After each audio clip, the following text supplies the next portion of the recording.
Hello friends, मैं हूं CA Hitesh Goyal और मैं आप सबका स्वागत करता हूं अपने YouTube channel CA Hitesh Goyal on GST पर। अभी रिसेंटली ग्रीवियंस रिड्रेसल कमेटी की मीटिंग हुई थी, तो उसमें उसके मिनट्स उन्होंने मई 2024 में इशू किए थे। तो हम आज उन्हीं मिनट्स को डिस्कस करेंगे कि उसमें क्या क्या जो ग्रीवियंसेस थी, जो डिफरेंट ट्रेड रिप्रेजेंटेटिव्स ने वहाँ पर रिप्रेजेंटेशन दी, उनका क्या वो ग्रीवियंस थी, उसका क्या रेजोल्यूशन दिया दिस जीआरसी ने, जिसको कहते हैं ग्रीवियंस रिड्रेसल कमेटी ने। तो इसमें से काफ़ी ग्रीवियंसेस तो ऐसे हैं, या यूँ कहें सारे ग्रीवियंसेस ऐसे हैं जो हमारे डे टू डे रूटीन में हम फेस करते हैं एज ए प्रोफेशनल या एज ए असेसी फेस करता है। तो ये सारे के सारे ग्रीवियंसेस और उनका रेजोल्यूशन हमारा डे टू डे वर्किंग में काम आ सकता है। इसको आप ये वीडियो हमारा एंड तक सुने, हम इसमें सारे ग्रीवियंसेस की कोशिश करेंगे डिस्कस करें और उनका क्या गवर्नमेंट ने रिकमेंडेशन दी वो देखते हैं। तो इसमें 4 ट्रेड रिप्रेजेंटेटिव्स ने अपने रिप्रेजेंटेशंस दिए थे जो इस मिनट्स में हैं। तो हम उन चारों के ट्रेड रिप्रेजेंटेटिव्स के डिफरेंट इश्यूज डिस्कस करेंगे स्टेप बाय स्टेप। सबसे पहले फेडरेशन ऑफ ऑल इंडिया व्यापार मंडल ने अपने रिप्रेजेंटेशन दी। उन्होंने 3 इश्यूज रेज किए थे। हम देखते हैं पहला इशू उन्होंने क्या था। पहला इशू था इन रिलेशन टू रजिस्ट्रेशन, जो इस फेडरेशन ने रेज किया था। इसमें उन्होंने कहा कि जो रजिस्ट्रेशन की एप्लीकेशन होती हैं जिसमें छोटी जो डिस्क्रिपेंसीज भी होती हैं, उस छोटी डिस्क्रिपेंसी करके भी एप्लीकेशन हमारी रिजेक्ट हो जाती है। तो उन्होंने कहा कि आप इसको कोई इसमें यूनिफॉर्मिटी नहीं है, there is lack of uniformity. तो इसमें उन्होंने कहा कि आप इसको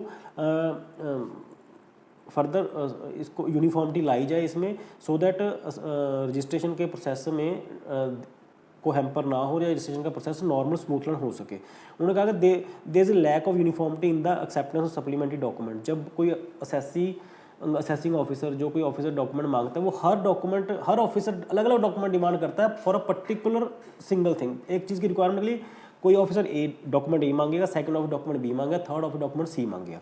तो उन्होंने कहा कि इसमें यूनिफॉर्मिटी लाई जाए। तो कमेटी ने कहा कि this is procedural in nature and applicants have to follow the due procedure. इसमें कमेटी ने कोई रिकमेंडेशन, कोई इंप्रूवमेंट की बात नहीं करी। उन्होंने कहा कि जो सिस्टम चल रहा है वैसे ही चलेगा। तो ये तो था फर्स्ट इशू जो रेज किया था फेडरेशन ने। सेकंड इशू रेज किया जो उन्होंने, that was in relation to suo moto cancellation. जो suo moto cancellation registration with retrospective effect due to, या ये कहिए mainly on account of failure on part of the assessee by filing late returns, right. जब late return file करते हैं उसकी वजह से सुयो मोटो कैंसलेशन हो जाती है रजिस्ट्रेशन। तो इसके बारे में उन्होंने बात की। इसमें उन्होंने कहा कि जो स्मॉल बिजनेसमैन है वो are getting affected and requested to consider request for revocation of registration sympathetically. तो इसमें उन्होंने उस सुयो मोटो कैंसलेशन की बात करी। तो कमेटी ने इसमें इन्फॉर्म किया कि filing of returns are mandated and is an obligatory requirement and sufficient, कि हम रजिस्ट्रेशन को कैंसिल करने से पहले, सुयो मोटो कैंसिल करने से पहले सफिशिएंट अपॉर्चुनिटी देते हैं असेसी को या उसके असेसी को प्रेजेंट होने के लिए कि आप अपनी जो हम रिटर्न फाइल नहीं करी उसके लिए हमें आप रिटर्न फाइल करो, and sufficient opportunity to present their view point is given to taxpayer before cancellation of registration and all such cases are treated on merit. तो डिपार्टमेंट ने, कमेटी ने ये भी कह दिया कि इसमें हम फर्दर कोई और इंप्रूवमेंट नहीं करेंगे, जो प्रोसेस चल रहा है वो वही चलेगा। देन थर्ड इशू जो इन्होंने रेज किया इस फेडरेशन ने, that is federation were regarding other issue raised by the federation. इसमें इन्होंने छोटे छोटे इशू कई इकट्ठे कर दिए regarding high penalty impose against small taxpayers for late filing of returns, denial of ITC for not claiming credit within the specific periods, difficulty in claiming ITC due to mismatch in invoices, denial of ITC due to non compliance on the part of suppliers, forcing the recipient for reversal of ITC in case supplier registration has been cancel. तो छोटे छोटे issues ने इकट्ठा करके एक major issue बना दिया। तो इसमें इन्होंने जो रिकमेंडेशन थी उन्होंने कहा these all are procedural in nature and all action is taken by GST authorities as mandated. तो इस पर भी कमेटी की कोई खास रिकमेंडेशन नहीं थी। तो ये 3 इशूज तो जिस फेडरेशन ने रेज किए थे वो हमने अभी तक डिस्कस कर ली। Then second trade representative were confederation of Indian industry CII। तो इसने 8 इशूज रेज किए CII ने। देखते हैं कौन कौन से इशू थे। सबसे पहला issue, confirmation of demands without considering the justification submitted by the tax pair. उन्होंने कहा कई केसेस में क्या होता है कि हम असेसी अपनी जस्टिफिकेशन देता है with reference to CBIC circular also. तो उन्होंने कहा कई केसेस में ऑर्डर इशू हो जाता है without considering the justification given by the assessee and without considering the circular issued by the CBIC। तो जो क्लैरिफिकेशन CBIC ने इशू करा या जो जस्टिफिकेशन असेसी ने सबमिट करी, उनको इग्नोर करके असेसिंग ऑफिसर ऑर्डर पास कर देता है। तो इस पर उन्होंने इस पर उन्होंने कहा कि काइंडली जो ऑर्डर इशू करें उसमें जस्टिफिकेशन भी कंसिडर करें और जो रेलेवेंट सर्कुलर इशू किया गया उसको भी कंसिडर करने की आप इंस्ट्रक्शन दें ऑफिसर्स को।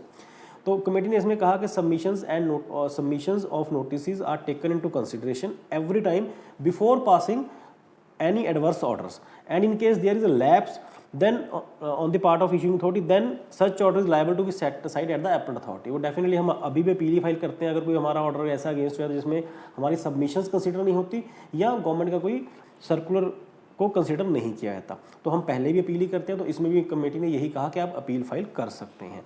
देन सेकेंड जो इशू रेज किया that is in relation to deficiencies memo of refund application without giving valid reason. इसमें उन्होंने कहा कि जो रिफंड एप्लीकेशंस हैं वो ऑफिसर रिटर्न कर देते हैं under deficiency memo but without mentioning the specific reason in that deficiency memo. वहाँ पे सिंपली ये लिखा जाता है attach document are insufficient to process the refund thus liable to be rejected, तो रिफंड की एप्लीकेशन रिजेक्ट कर दी जाती है। And resubmission of application later result that refund becomes time bar causing unwarranted litigation. तो इससे डेफिनेटली अगर हमें पहले पता लग जाए कि हमारी जो एप्लीकेशन में ये डेफिशिएंसी हम उसको दूर कर सकते हैं, बट अगर वो रिजेक्ट हो जाए दोबारा अप्लाई करने लगो तो वो टाइम बार हो चुका होता है, तो इस करके अननेसेसरी लिटिगेशन पे बढ़ते और इम्पैक्ट आता है। तो इसमें कमेटी ने रिकमेंडेशन दी, कमेटी ने कहा कि we did not find any merit in the grievance as proper deficiency memo is issued in all the such refund cases. As per committee proper deficiency memo ही इशू होता है हर cases में, and where deficiency memo in documents is notice. But the committee advised the CIA representative that if in any case they are not satisfied with the deficiency memo issued by the authority, then they may approach senior officer। चलो उन्होंने एक resolution बता दिया कि आप senior officer को approach कर लो to resolve your this issue of deficiency memo. Then third issue जो उन्होंने रेज किया that was in relation to timeline. उन्होंने कहा कि जो नॉर्मल केसेस में जो आप नोटिस का टाइमलाइन देते हो 7 दिन का देते हो, तो हम रिक्वेस्ट करते हैं बढ़ा के 30 डेज कर दिया जाए। कैसे? उन्होंने कहा कि जो रूल उन्होंने रेफरेंस दिया rule 88C of CGST rule 2017 part of form GST DRC 01 etcetera, है ना। उन्होंने they inform that highlighting the set difference and directing ultimate actually crux क्या था। उन्होंने कहा कि जो नोटिस इशू करते हो उसमें हम आप नोटिस इशू कर दिया, हमें टाइम दिया कि with in a period 7 days आप रिप्लाई दो, रिप्लाई नहीं तो आप उसको पेमेंट जमा करवा दो। बट 7 दिन का टाइम बहुत थोड़ा होता है जो उन्होंने इशू रेज किया। उन्होंने कहा कई बार पता ही नहीं चलता नोटिस इशू हो गया, क्योंकि नोटिस ऐसी जगह पे जाके शो होता है जो कि रिटर्न फाइलिंग के टाइम भी नहीं दिखता। अगर हम ऑनलाइन लॉगिन करें रिटर्न फाइलिंग के टाइम तब भी नोटिस नहीं दिखता, राइट। तो जब नोटिस पता नहीं चलता और उसका रिप्लाई टाइम निकल जाता है ना महीने जब पता चलता है, तो रिप्लाई 7 दिन में देना मुश्किल हो जाता है। तो उन्होंने कहा कि इसको बढ़ा के 30 डेज कर दिया सो दैट कन्वीनियंट हो सके और फर्दर आसानी रहे। बट कमेटी ने इसमें रिकमेंडेशन क्या दी, committee agreed that the hardship faced by the of assessing but this is a policy issue, reference can be made to the board. उन्होंने कहा रेफरेंस बोर्ड को मार्क कर दो अंडर इंटीमेशन टू अस, तो matter will be solve by the board because it is a policy matter, right. But कहने का मतलब इसका यहाँ भी कोई रेजोल्यूशन नहीं हुआ। देन सर फोर्थ इशू क्या था, service of show cause notice through post and registered mail of the tax payer. ये वाला इशू भी somewhere related with point number 3। Point number 3 में क्या था जो हमने डिस्कस किया, 7 दिन का इशू था, उसको 30 डेज करना था। ये इसमें क्या था, उन्होंने कहा कि वही जो नोटिस आप इशू करते हो उसको काइंडली आप नोटिस को रजिस्टर्ड पे पोस्ट या स्पीड पोस्ट से भी भेजना शुरू कर दो रेदर देन सिर्फ ऑनलाइन पोर्टल पे। नॉर्मली क्या होता है पोर्टल पे DRC 01 अपलोड हो जाता है, वो कई बार तो असेसी को पता ही नहीं चलता, राइट, या मैसेज मेल पढ़ी नहीं जाती, तो DRC 01 पता नहीं चलता, टाइम निकल जाता है, इस करके दिक्कत आती है। तो अगर वो बाय पोस्ट हार्ड कॉपी आएगी उसके रजिस्टर्ड एड्रेस पे आएगी तो डेफिनेटली उसकी नॉलेज में आ जाएगा एज सुन एज वो पोस्ट रिसीव करेगा। तो उन्होंने कहा कि आप इसको काइंडली ये वाला मैकेनिज्म भी बना दो कि रजिस्टर्ड पोस्ट कोरियर या स्पीड पोस्ट के थ्रू डिस्पैच करने का, और टाइम लिमिट को तो 30 डेज कर ही दो। इसमें कमेटी ने रिकमेंडेशन क्या दी, कमेटी ने कहा committee inform that since this issue is no longer being faced as technical glitch has already been over, right. It was further informed that integration of central state data is also underway under module 2। तो उन्होंने कहा कि पहले जब technical glitches थी तब तो हम सोच भी सकते थे कि ये वाला इशू था, बट अब तो टेक्निकल ग्लिच भी कोई नहीं रही, इसलिए अब ये इशू होना नहीं चाहिए। फर्दर अब जो इंटीग्रेशन है between state and central data वो भी अंडर प्रोसेस है अंडर मॉड्यूल 2, तो ये वाला इशू ऑलरेडी रिजॉल्व हो चुका है, नहीं तो उसमें हो जाएगा, राइट। देन इन्होंने बात करी 5वें पॉइंट में, इनका 5वां इशू था about dark stores. Dark store किसे कहते हैं? एक्चुअली आजकल जो ई कॉमर्स ऑपरेटर का टाइम चल रहा है, ई कॉमर्स राइट, तो उसमें डार्क स्टोर का कंसेप्ट है। उसमें क्या है, जो डार्क स्टोर क्या है, dark store is warehouse is generally taken on rent by the company. जो ई कॉमर्स ऑपरेटर होता है वो एक बड़ा सारा वेयर हाउस किराए पे ले लेता है और उस पर अपने कस्टमर्स के को बोलता है कि अपना सामान यहाँ पे स्टोर कर सकते हो, जहाँ से वो डायरेक्ट सेल हो सकता है। तो इसमें इशू क्या था? इसमें इशू ये था कि जो सप्लायर्स उसमें अपना मटेरियल रखते हैं उनको रजिस्ट्रेशन लेने के लिए प्रॉब्लम आती थी, उनके पास प्रॉपर एड्रेस प्रूफ नहीं होता था। तो इसमें इन्होंने कहा कि अब इसको काइंडली स्ट्रीमलाइन करो। इस इशू को कमेटी ने रिकमेंडेशन दी। Committee inform that issue is already in the knowledge of the board and detailed guidelines is expected in near future. ये बहुत अच्छा डिसीजन है कि चलो चाहे already in the knowledge of the board है, बट कहने का मतलब है गाइडलाइंस आएंगी तो इसको भी क्लैरिफिकेशन हो जाएगी, इस पर भी काम करना आसान हो जाएगा। देन नेक्स्ट इशू जो इन्होंने रेज किया, sixth issue, that issue is in relation to input tax credit. इन्होंने कहा कि input tax credit in case of default oblique non compliance by the supplier, right. उन्होंने कहा तो supplier defaults in depositing GST in cash and make payment through inadmissible ITC and file returns. तो उन्होंने कहा कि जब हम buyer से मेटेरियल परचेज करते हैं, बायर मेटेरियल परचेज करते हैं सप्लायर से, तो सप्लायर अपनी रिटर्न भरने के टाइम उस आउटपुट लाइबिलिटी को या तो आईटीसी से एडजस्ट कर देते हैं, थोड़ा सा अमाउंट जो कैश होता है कैश जमा करवा देते हैं, और जो आईटीसी से एडजस्ट करते हैं वो आईटीसी नॉर्मली इनएडमिसिबल होता है। तो उस सप्लायर के इनएडमिसिबल आईटीसी की वजह से जो बायर है उसको भुगतना पड़ता है। तो इसमें उन्होंने अपनी रिप्रेजेंटेशन दी कि ऐसा ये जो सप्लायर नॉन कंप्लायंस करता है इसकी वजह से जो बायर को भुगतना पड़ता है। तो रिसिपिएंट अदरवाइज तो बायर तो एलिजिबल है ही आईटीसी लेने के लिए, क्योंकि उसने तो सप्लायर से परचेज किया, supplier is also available. But जो सप्लायर ने आईटीसी अपना आईटीसी से एडजस्ट किया वो आईटीसी फेक होता है, वो आईटीसी इनएलिजिबल होता है। तो इसकी वजह से बायर को भुगतना पड़ता है। तो उन्होंने कहा कि आप सप्लायर की जगह, बायर की जगह सप्लायर जिसका आईटीसी इनएलिजिबल है उसको अप्रोच कीजिए रेदर देन बायर कि जो रिसिपिएंट है उससे रिकवरी के लिए उसको हार्डशिप ना हो। Further it may also happen on one hand ITC disallowed to the recipient. कई बार क्या होता है कि जब आईटीसी रिसिपिएंट का आईटीसी भी डिसअलाउ कर दिया, क्यों? क्योंकि सप्लायर का आईटीसी गलत था, इन्होंने इधर का आईटीसी बायर का भी डिसअलाउ कर दिया और आपने सप्लायर से बाद में रिकवरी भी कर ली, तो गवर्नमेंट को तो डबल बेनिफिट हो गया। तो उन्होंने ये भी कहा कि इसको काइंडली रिजॉल्व किया जाए। But committee inform that at present the GST law mandate like this only and since this is a pan India issue. उन्होंने कहा कि ये इशू है, ये पैन इंडिया इशू है और इस पे जीएसटी काउंसिल ऑलरेडी एग्जामिन कर रही है इशू को, तो इसको हम जल्दी ही इसके लिए कोई रेजोल्यूशन लेके आएंगे and will be communicated in the due course of time. तो ये चलिए ये भी एक अच्छा पॉइंट है कि इस पे government of India already working और इस पे हमें जल्दी कोई ना कोई रेजोल्यूशन मिलेगा। Then in relation to show cause notice issued by DGGI, ये वाला इशू उन्होंने रेज किया, पॉइंट नंबर इशू नंबर 7। उन्होंने कहा कि जो शो को नोटिस डीजीए इशू करते हैं वो मेंशन नहीं होता एग्जैक्टली कि उसका हमने रिप्लाई कहाँ सबमिट करना है। तो ये स्पेसिफिकली दिल्ली जोन के लिए था। तो उसमें उन्होंने कहा कि जो शो को notice issued bye Delhi and Jaipur zonal unit of DGGI, उसका आपने reply CGST Delhi north commissioner को अप्रोच करना है। तो ये स्पेसिफिकली उस एरिया के लिए था, तो ये भी उन्होंने क्लैरिफाई कर दिया, राइट। देन लास्ट पॉइंट जो उन्होंने रेज किया वो था in relation to delay in flowing ITC of IGST paid on import of goods. उन्होंने कहा जब कोई ऐसी इंपोर्ट करता है उस पर आईटीसी जमा करवाता है जब वाइल इंपोर्टिंग, तो जो लास्ट 2-3 दिन में आईटीसी जमा करवाया जाता है उसको उसे आईटीसी नहीं मिलता, उसके रिस्पेक्टिव फॉर्म में जीएसटी 2 में नहीं शो करता, उसका आईटीसी नहीं मिलता, तो जिससे उसकी वर्किंग कैपिटल हैम्पर होती है। तो इसमें उन्होंने कहा कि this issue is no longer being faced and the problem was at the end of NIC as only 1 server for available. पहले 1 सर्वर अवेलेबल था इसलिए ये प्रॉब्लम आती थी, अब 2 सर्वर अवेलेबल हो गए हैं, तो अब ये इशू ऑलरेडी रिजॉल्व हो चुका है, तो इस पर नो डिस्कशन। तो ये 8 इशू फर्दर डिस्कस हो गए जो उन्होंने इशू रेज किए थे। Then third trade representative present was ASSOCHAM. इन्होंने 9 इशू रेज किए इस ग्रीवियंस रिड्रेसल कमेटी के सामने। अब देखते हैं वो कौन कौन से 9 इशू थे। सबसे पहला इशू था रूल 42-43 ऑफ सीजीएसटी रूल। जो 42-43 सीजीएसटी रूल है उसके बारे में उन्होंने इशू रेज किया। उन्होंने कहा in term as per rule 42 जो reversal is required to be undertaken on in ITC pertaining to input service and capital goods for taxable and exempted supplies. ये तो हो गया रूल 42 क्या बात करता है। इशू इसमें एग्जैक्ट इशू क्या था, उन्होंने कहा कि जब during the course of audit जब ऑफिसर कहता है कि जो रिवर्सल है वो सारे के सारे आईटीसी पे होगी। Officer content that reversal ratio should be applicable complete ITC availed by the tax pair, right, even which is exclusively use for taxable supply. तो ये वाला इशू मेन था कि जो ऑफिसर कहते हैं हम सारे के सारे आईटीसी पे रिवर्सल रेशो लगाएंगे चाहे आपका टैक्सेबल सप्लाई पे ही आईटीसी यूज हुआ हो।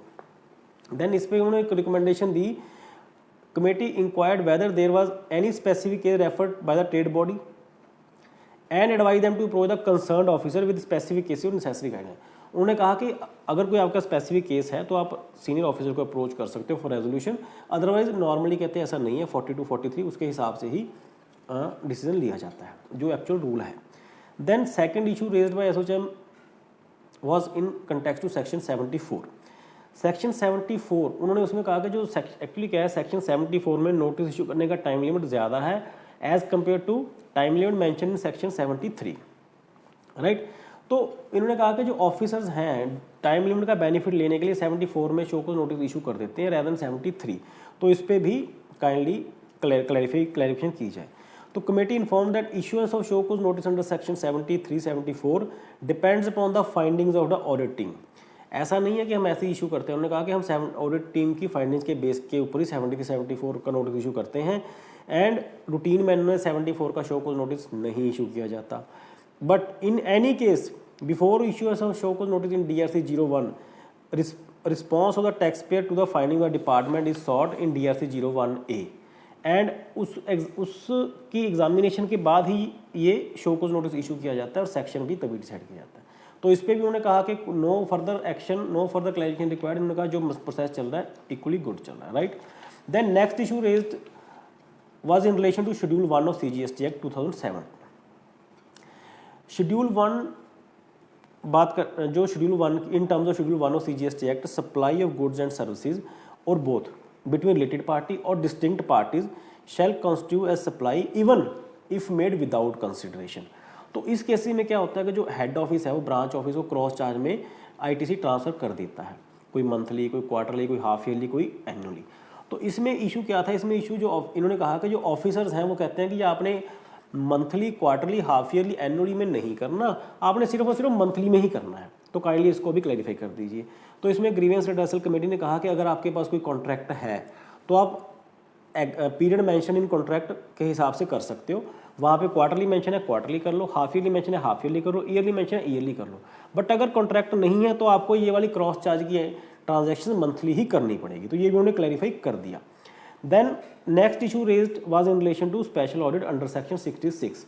तो इसमें उन्होंने कहा कि इशू रेज किया कि जो ऑफिसर्स हैं वो स्पेशल ऑडिट के लिए ऑर्डर इशू कर देते हैं without any requirement of the special audit, right.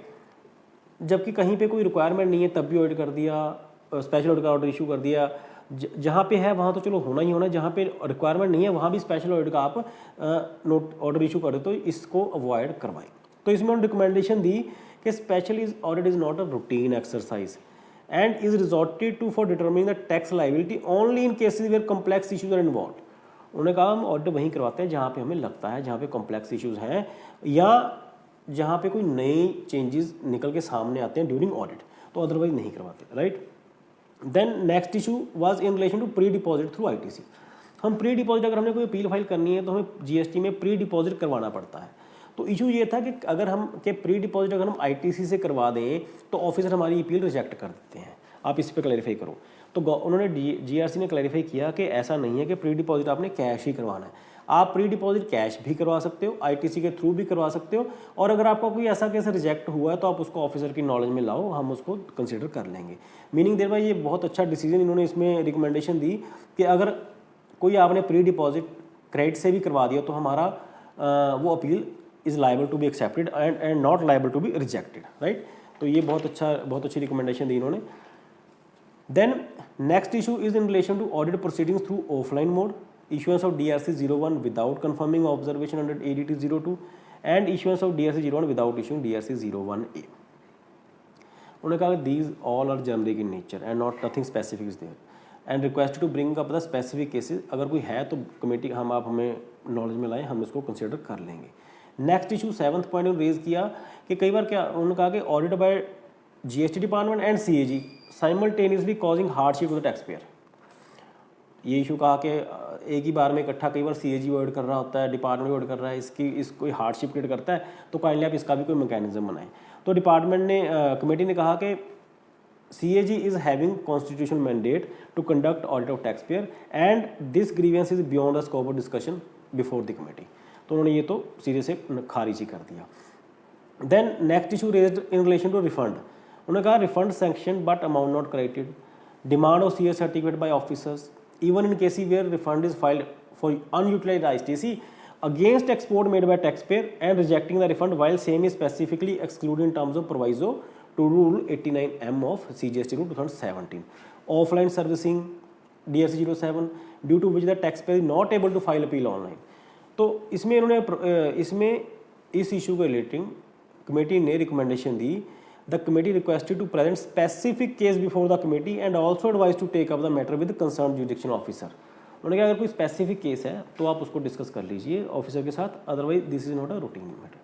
Then ninth issue जो उन्होंने रेज किया, नाइन्थ इशू और last issue that was in relation to granting registration, delay in granting registration and denial of GST registration without providing opportunity of being hurt.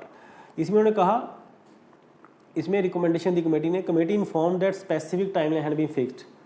उसी timeline में हमें काम करना पड़ता है ऑफिसर को, अगर वो टाइमलाइन निकल जाए तो ऑटोमेटिक रजिस्ट्रेशन ग्रांट हो जाती है। वहाँ पर्सनल अपीयरेंस की कोई पर्सनल अपॉर्चुनिटी की कोई क्लॉज नहीं है। तो जो एंटायर प्रोसेस है इज़ टू बी सारे का सारा with in prescribe period of 30 days करना पड़ता है। तो ये जो मैटर ऑलरेडी चल रहा है, जो प्रोसेस ऑलरेडी फॉलो हो रहा है, the as mandated by the rule है, वही फॉलो हो रहा है, वही फॉलो होगा। Then next trade representative was FICCI. इसने 2 रिप्रेजेंटेशंस दिए। सबसे पहला रिप्रेजेंटेशन उन्होंने दिया कि जो फोटोग्राफ अपलोड करने की जो सीनियर मैनेजमेंट है, सीनियर मैनेजमेंट के बंदे की फ़ोटोग्राफ अपलोड करने की रिक्वायरमेंट है बिजनेस प्रेमिसेस के ऊपर, उसको डिनाई किया जाए।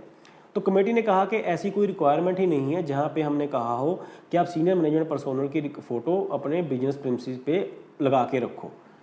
तो बट अगर फिर भी कोई है तो आप सीनियर ऑफिसर से, जुडिशल ऑफिस के सीनियर ऑफिसर से अप्रोच कर सकते हो, जबकि ऐसी कोई रिक्वायरमेंट नहीं है।